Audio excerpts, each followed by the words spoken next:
This video is going to take us right through the whole life cycle, and because of that we're going to miss out a few details that you can see in other parts of the help system or on the website or on videos in the help system.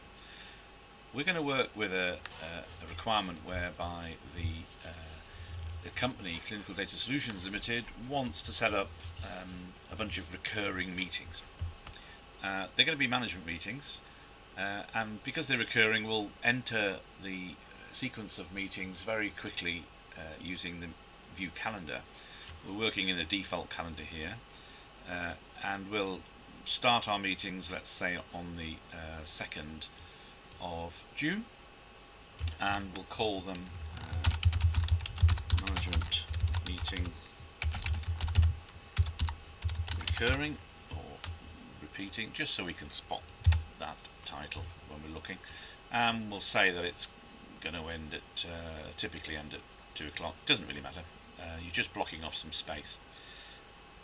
We'll make the meeting series then management meeting. So these are all going to be meetings about management, and we'll change the type, which is just an internal way of reporting, and change that and change the room.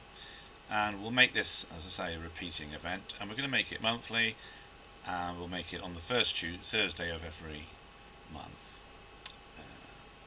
And we'll start on the 2nd, and we can press save, and we're immediately reminded we should not use characters other than A to Z and numbers, because some browsers just don't care for it. So we avoid that problem by just forcing you to write a title that's just numerical, alphanumeric. So we've clicked back on our home page for administration, and we look at the meeting we first created, which is management meeting recurring, if you recall, and the first date is going to be the 7th of the 7th. And we can create a brand new workspace, or in this case we've actually got some previous meetings and we could copy the workspace if we want, but we're going to create a brand new workspace. And you'll see that we now are able to add some attendees, which we'll do, only a few because we want to clutter the screen for you just to keep things clear.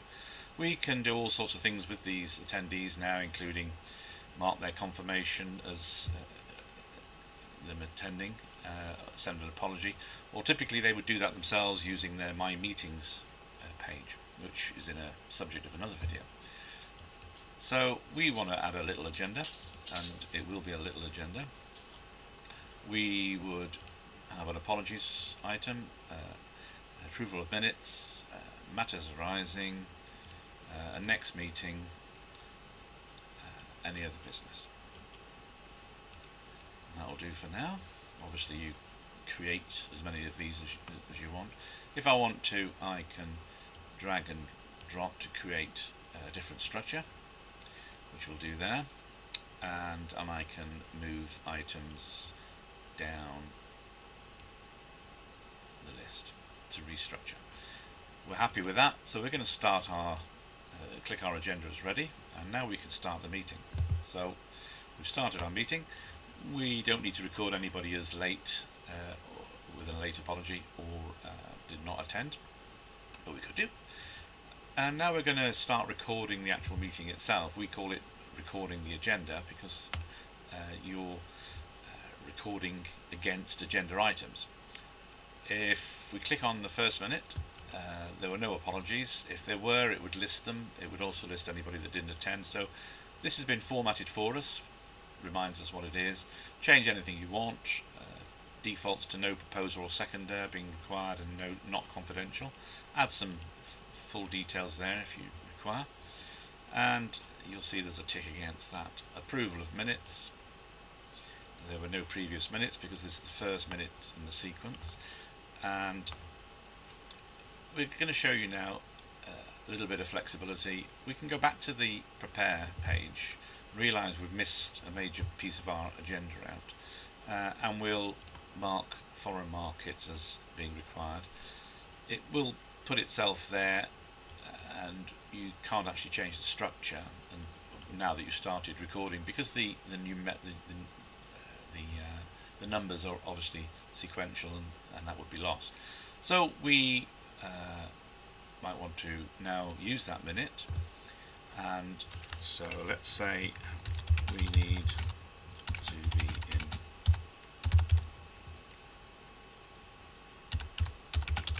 foreign markets. Again, optional stuff there. We'll put a tick there, and we might want to make a decision at this point and say, okay, we do we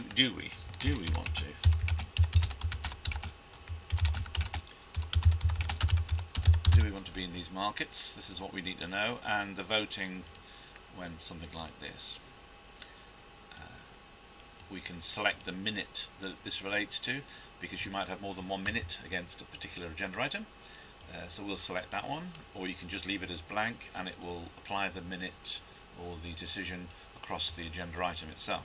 So we now have a decision. We now want to make an action for this to get somebody working on this. So Amanda to start, let's say, and pick the minute if we want to. Let's make this a shared item, a shared action. Amanda and Des to start. So we'll check those two. We'll create tasks for them so they can manage the tasks themselves under my meetings. We'd write the full notes here. Get on with it. We can change the dates whereby we start by and where the item is due by, and we can send task emails automatically to these people in case they're not at the meeting. Because notice these people don't necessarily have to be at the meeting, they're just part of the pool of people that could be associated with meetings in this particular series. So we've now dealt with the action. We won't upload documents, that's covered another time. Let's go to the next meeting minute, and what you'll see is that the system already formats this for us based on the next meeting in our recurrence. So that's a time saver. It sets everything as it was before. You can change any of these, but it's formatted the whole meeting. If you change anything here, it will reformat it accordingly. You see that change to meeting room 2. So we'll save that, and we now have our next meeting recorded. Let's pretend that we have finished with our agenda recording. If we wanted to, we can go and review what we've done. We can go and edit these, add more notes. Every note is time-stamped. We can review the decisions, and we can review the actions. Notice the reference numbers, they're all taken care of. And let's quickly go and publish this, let's say. Wouldn't be this quick normally, of course. So we see what our minutes would look like. We can publish decisions, actions, and the status. If we click on publish, it would take us to a dialog whereby we generate a PDF with one click. We can look at the status of the meeting, actions, the associated shared tasks, what status they're at, etc. Of course, you can come back to this anytime you want, and the details of the meeting itself, any expenses that have been recorded, etc. But as I say, we're keeping this to a brief overview, so we'll conclude this meeting just to show the whole meeting life cycle. And what the system says is that, okay, well, you've finished that meeting, you're about to conclude it, but do you want to roll it forward to the next meeting in the sequence? And because we recorded the next date using next meeting, it checks it for us. So we say, yeah, thanks very much. So we do that, and we're then taken from the meeting we were at to the next meeting that we just asked for at the preparation stage. Doesn't really matter, we can flick around to our heart's content with different meetings to different meetings, change the series, change the calendar, and if we come back we're still at the right place for each meeting. We can click on this button here, go to previous meeting in management meetings. It will take us back to the meeting we just worked with previously, or we can click this and it will take us back to that meeting. Okay, so we're now at the preparation stage. Let's let's pretend that we're happy with the preparation. We don't need to make any changes. We'll mark the agenda as OK. And we'll start this meeting. So we're in our second meeting now. And the first thing we should note is that when we move to the recording of the agenda, the meeting, we should see some warnings that there are some items that need to be confirmed, dealt with. So we've got a minute. Notice it only highlights minutes that we have to deal with. Standard minutes, such as the next meeting minute and normal meetings like any other business, any other meetings such as any other items such as apologies doesn't need to be confirmed. If we want to say we're happy with that as a minute, we can either edit it and change the status to discharged. It's currently status of previous minute, or we can click that and click discharged and it will automatically discharge that minute. We're going to mark it as ongoing because it's not being dealt with, and we'll add a note here, slow progress, and we've marked that one as ongoing. So we can forget about that for the time being, and we would typically want to discharge decisions because we've already made them and we're happy with them, and this is a point at which you just simply want to just remind the meeting what decisions were made and mark them as discharged and say all okay. You don't have to, you can mark them as ongoing if you want. And the same goes for actions. Either discharge them if it's not complete, this one, so clearly this one needs to be changed to ongoing. Slow progress. These two, and we'll change that to ongoing. So we've now reviewed our minutes, decisions and actions in our agenda. Now is the point at which we would start adding, we could actually conclude this meeting now if we wanted to, or stop the meeting. We would then do what we did before, record our minutes,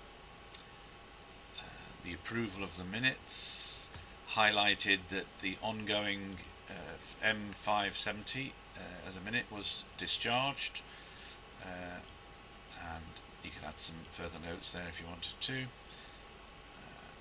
Matters arising can be dealt with, just say there were none, and the foreign markets minute, going forward, and problems with staff holidays, let's say, and again we could mark our next meeting and it's popped up for us, doesn't get any simpler, and click save, and let's say we've finished with that now as a recording of a meeting. We've done our publications, we've reviewed our minutes and decisions and actions, and we're happy with it, and we can go back and conclude this meeting. And once again we're offered the chance to extend this meeting, therefore link the minutes, etc., through to the next meeting in our particular series. So we'll do that.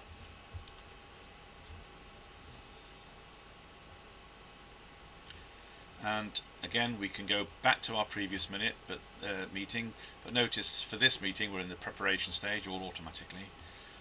Go back to the previous meeting, which is concluded. The one before that was concluded, and we can move around this sequence of meetings very simply with these two little buttons here. So that hopefully shows you the entire meeting lifecycle with MeetingPoint for SharePoint.